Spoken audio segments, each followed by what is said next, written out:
حضور کا دیدار کر رہے تھے اور حضور بار بار آ رہے تھے، جا رہے تھے۔ رب کا یہ جو فرمانا تھا وہ التجا کی جا رہی انظر الیہ، اللہ نے فرمایا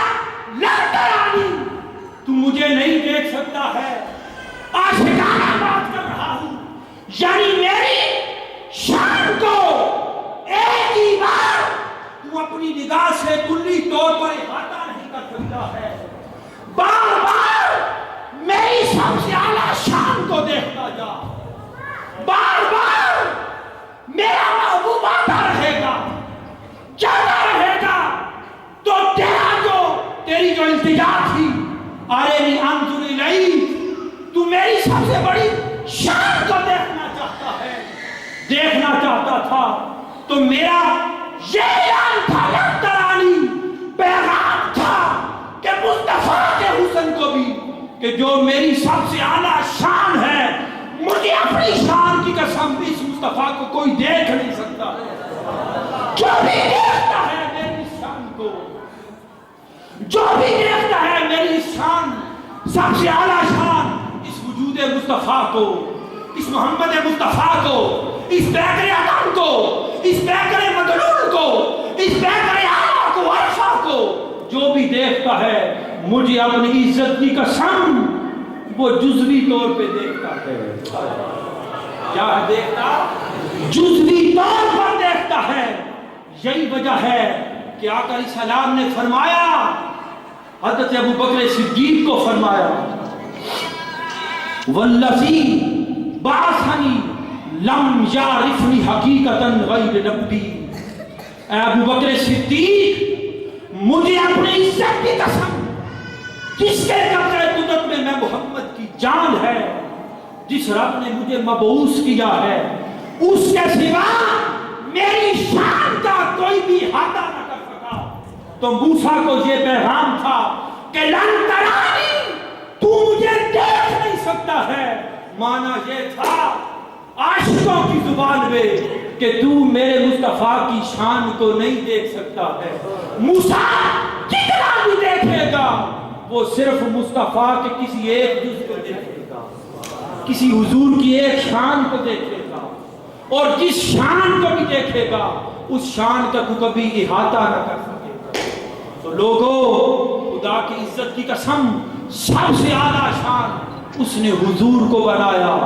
اور فرمایا اس کو میری پہچان ہے اور مجھے اس کی پہچان ہے، جتنا یہ مجھے جانتا ہے مصطفیٰ، کائنات میں مجھے نہ کوئی جان سکا، اور جتنا اپنے محبوب کو میں جانتا ہوں مجھ سے بڑھ کر کوئی میرے محبوب کو نہ جان سکا۔ اس لیے وَلِلَّهِ الْمَثَلُ الْأَعْلَىٰ، اس لیے یہ وجود محمد مصطفیٰ کا میری سب سے اعلیٰ شان ہے۔ اب آخر پہ پیغام کی طرف آ رہا ہوں۔ وہ سب سے اعلیٰ شان اللہ پاک نے، وہ جو اعلیٰ شان تھی اس کے شاہکار خلاقیت میں، اس نے اپنی وہ سب سے اعلیٰ شان حضرت آمینہ کی گود میں اتار دی، حضرت آمینہ کی گود میں اتار دی، اور جب اتاری، پیغام کی طرف ہوں، نماز مغرب کا وقت بھی قریب ہے، اور یہ پیغام آپ لے کر،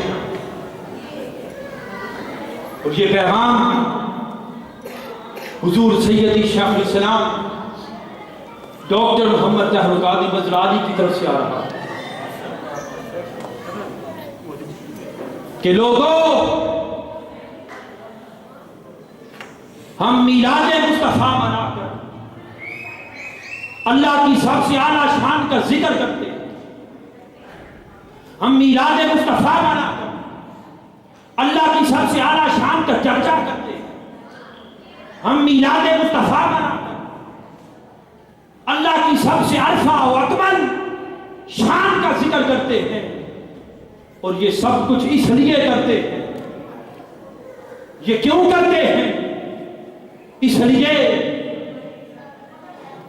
کہ سارا سال اس مادیت کی گرد کی وجہ سے ہمارے من کے اندر جو روح ہے اور ہمارے دلوں میں جو جان ہے، اس روح پر اس مادیت کا غلبہ ہو جاتا ہے۔ یہ دنیاوی محبت، یہ دنیاوی رغبت، یہ دنیاوی چاہت ہمیں اصل وَلِلَّهِ الْمَثَلُ الْأَعْلَىٰ اس کی شان کو بیان کرنے سے روک لیتی ہے۔ یہ دنیاوی چاہتیں، رغبتیں، خواہشیں، محبتیں ہمیں اس محبت سے دور کر دیتی ہے۔ یہ میلاد مصطفیٰ کا مہینہ جب آتا ہے، یہ اس لیے آتا ہے تاکہ ہمارے دلوں میں، روحوں میں وہ سوئی ہوئی محبت رسول پھر سے جاگ پڑے اور یہ عشق کا بھربڑ بن جائے، یہ شعلہ بن جائے، یہ ایسا شعلہ بن جائے کہ وہ شعلہ جو حضور کو دیکھ کر، جو ان صحابہ کی نگاہوں کو کعبے سے ہٹا کر رخ مصطفیٰ کی طرف کر دیتا تھا، وہ عشق کا شعلہ جس عشق نے حضرت ابوبکر صدیق سے مسلح ہٹا دیا، وہ عشق جس نے صحابہ کی نگاہیں کعبہ سے ہٹا دی، وہ عشق جس نے عمر فاروق سے حجر اسود کا بوسہ دیتے ہوئے کہا، اے حجر اسود تجھے کہیں نہ چومتا اگر مصطفیٰ کے لبوں کو چومتا ہوئے نہ دیکھا ہوتا۔ یہ میلاد مصطفیٰ اس لیے پلٹ کے آتا ہے، حضور شیخ الاسلام پیغام دیتے ہیں یونان کی سرزمین پر بسنے والوں، اے عاشقان مصطفیٰ، اے مصطفیٰ کے میلاد کا جشن منانے والوں، یمن وَلِلَّهِ الْمَثَلُ الْأَعْلَىٰ حضور کی اعلیٰ شان کا ذکر اس لیے کرتے ہیں، وہ عشق کی خیرات جو عثمان غنی کو ملی تھی، جس نے کعبے کا طواف چھڑا لیا تھا اور کہا تھا ہم اس کعبے کو کیا جانے، کافرو کوئی بات نہیں اگر 6 سال کے بعد آیا ہو، جب تک حضور طواف نہ کریں گے عثمان اس کعبے کا طواف نہیں کر سکتا۔ وہ عشق جو مولا علی شیر خدا کو تھا، جس عشق نے نماز عصر مصطفیٰ پر قربان کر دی، قربان ہو گئی، آنسو آ گئے، حضور نے فرمایا علی رو رہے ہو، اثر جاتی رہی یا رسول اللہ، فرمایا ادا کر لو، آقا قربان آپ پر کی ہو تو قضا کیسے کر؟ حضور نے ہاتھ اٹھا دیے، کہا اللہم انا لکن کایا فی اطاعتک وطاعت رسولک، اللہ علی تیری اطاعت میں تھا، تیرے مصطفیٰ کی اطاعت میں۔ ادھر سورج کو حکم دیا، سورج پلٹا، وہ سورج حدیث میں ہے جب غروب ہوتا ہے تو سجدہ کرتا ہے، ادھر سجدے میں تھا، رب نے فرمایا سورج پلٹا مصطفیٰ کی بارگاہ میں، سورج عرض کرتا ہوگا باری تعالیٰ ادھر تیرے حضور سجدے میں ہوں، کہا ہاں سورج سجدے آئیشان ہو گئے پہلے مصطفیٰ کی بارگاہ میں۔ وہ عشق لوگوں جو حضرت عبیر سے کرنی کو تھا، حضور شیخ الاسلام تمہیں اس میلاد مصطفیٰ سے پیغام دیتے ہیں، وَلِلَّهِ الْمَثَلُ الْأَعْلَىٰ لوگوں مصطفیٰ کی شان کو اتنا بیان کرو، اتنا اظہار کرو کہ تمہارا تن من دن سب حضور پر قربان ہو جائے، ایسا قربان ہو کہ جس عاشق ویس کو یہ خبر ہوئی حضور کا ایک دانت ٹوٹ گیا ہے، ارے پتھر لے کر ایک دانت توڑ دیا، ممکن ہے حضور کا یہ ٹوٹا ہو۔ تحریک نہاد القرآن تمہیں یہ عشق کا درس دے رہی ہے، یہ لفظ وہ عشق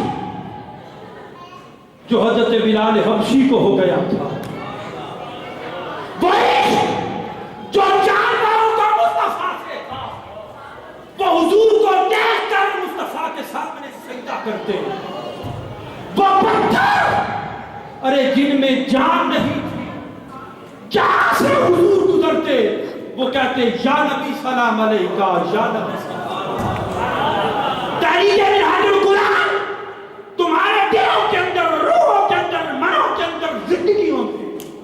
وہ عشق مصطفیٰ پیدا کرنا چاہتی ہے، وہ عشق جو کھجور کے اس خشک تنے کو ہو گیا تھا، جو خشک ہو گیا تھا، حضور کے لیے منبر آ گیا، حضور تشریف فرما ہونے لگے، وہ منبر جب اس کے قریب گئے تو وہ کھجور کا خشک تنا داڑے مار مار کر رونے لگ گیا، داڑے مار مار کر رونے لگ گیا، اور صحابہ کرام کہتے ہیں، امام بخاری نے ذکر کیا، کل جبھی حدیث میں آیا، اور مولانا روم نے مسنوی میں درج کیا، داڑے مار کر رونے لگ گیا، آئے تو خبر ہو گئی یہ کھجور کا خشک تنا، ارے اگر کوئی خشک ہو اسے بھی حضور کا عشق ہو جائے تو خدا کی عزت کی قسم کو انسانوں سے بڑھ کر حجاب پا جاتا ہے۔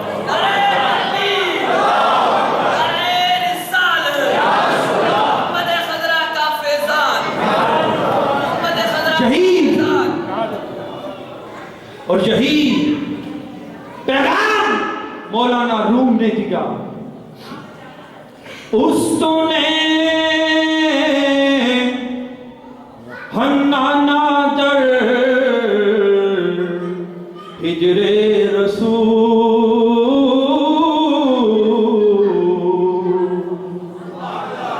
نالمی زد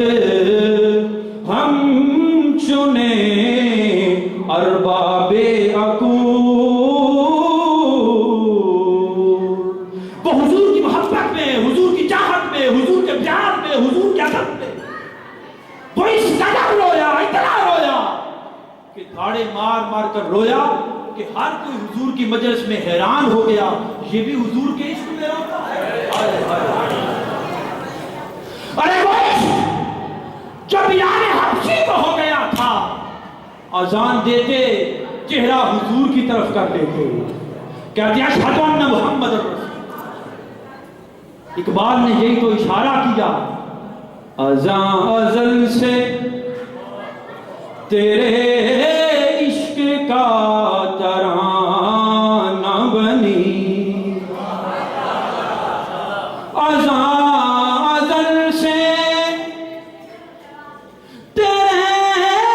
عشق کا ترانہ بنی، نماز تیرے نظارے کا ایک بہانہ بنی، وہ چہرہ کعبہ کی طرف کرتے تھے مگر نگاہوں سے چوری چوری حضور کو رکھتے تھے۔ ادائیں دید سراپا نیاز تھی تیری، کسی کو دیکھتے رہنا نماز تھی تیری، انہیں ایسا عشق ہو گیا تھا، یہی عشق کی چنگاریاں تحریک منہاج القرآن حضور شیخ الاسلام مصطفیٰ کی امت کے ہاتھ دل کے اندر جلانا چاہتی ہے، اور یہی آپ کا پیغام ہے کہ لوگوں خدا کے عزت کی قسم میں اسی لیے پیدا کیا گیا ہوں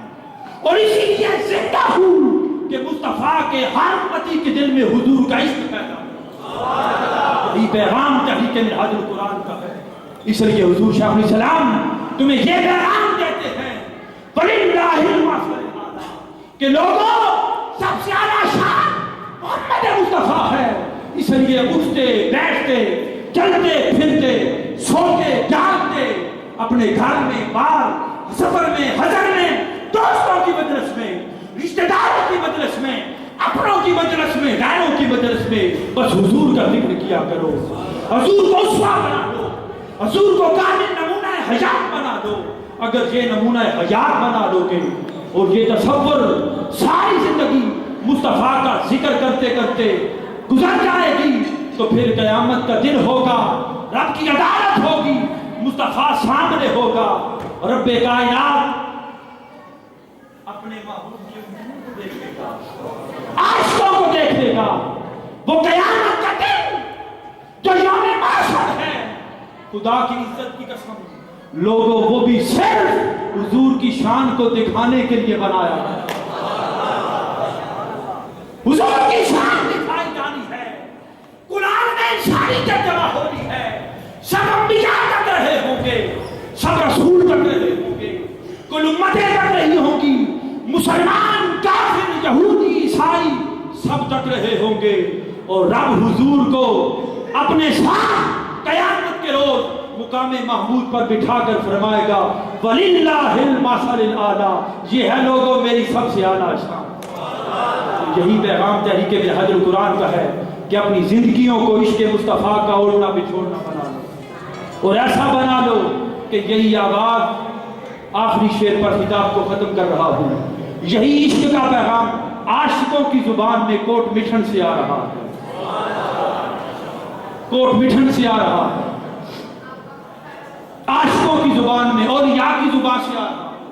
اور یہی مرد کلندر قطب الزمان مجدد وقت حضور شیخ الاسلام تمہیں دے رہے ہیں کہ ایسے ہو جاؤ، ایسے بن جاؤ، کیسے؟ محمد محمد کریں دے گزر کے،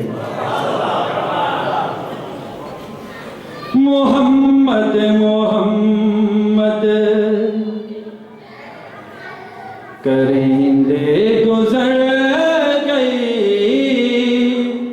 وَلِلَّهِ الْمَثَلِ الْأَعْلَىٰ، محمد محمد کریں دے، محمد کی شان بیان کرتے کرتے زندگی گزار دو۔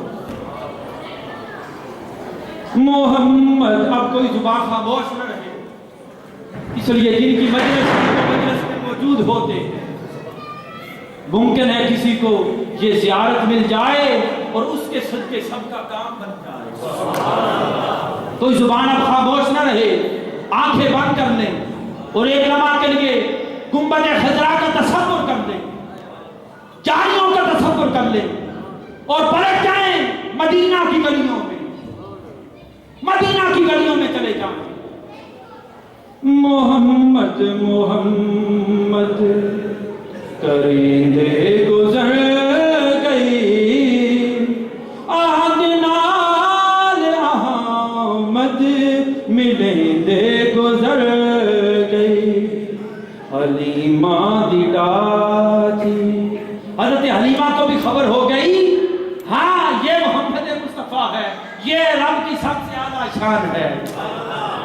اسے بھی خبر ہو گئی۔ اس نے کہا کوئی بات نہیں، اگر اونٹنی لاغر ہے، کمزور ہے، گھر میں فاقہ ہے تو کوئی بات نہیں، سب سے اعلیٰ شان لے آتی ہوں، جب اسے لے آؤں گی تو اس کے صدقے مجھے بھی اعلیٰ شان مل جائے گی۔ حلیمہ دی ڈاچی، وہ تصور کرے نا کیسے حضرت حلیمہ آئی، کیسے حضور کو گود لے لیا اور کیسے چوما، اور چوم کر جب خانہ کعبہ میں گئی کہا لات کے پاس لے جاتی ہوں، منات کے پاس، حبل کے پاس، جب لے کر گئی تو سوچتی تھی حضور کو ان کے پاس لے کر جاؤں گی، جب سامنے گئی تو وہ لات اور منات مصطفیٰ کے قدموں میں ڈھیر ہو گئے۔ خیال گزرا ممکن ہے خواب نہ ہو، حجر اسود کو چوماتی ہوں کہ حجر اسود کو چوم لے، جب حضور کو قریب لے کر آئی تو اس نے دیکھا حجر اسود میں وَلِلَّهِ الْمَثَلِ الْأَعْلَىٰ، یہ جو رب کی بڑی سب سے اعلیٰ شان ہے۔ حجر اسود نے کعبہ کی دیوار کو چھوڑ کر مصطفیٰ کو، وہ حضرت حلیمہ، وہ تصور کریں، حلیمہ دی ڈاچی ڈکر کے تصور، حلیمہ دی ڈاچی ڈکر کے تصور، حلیمہ دی ڈاچی ڈکر کے تصور، دے چمیندے گزر گئی کھرے ڈاچیاں چمیندے گزر گئی محمد محمد کرے دے گزر وما علینا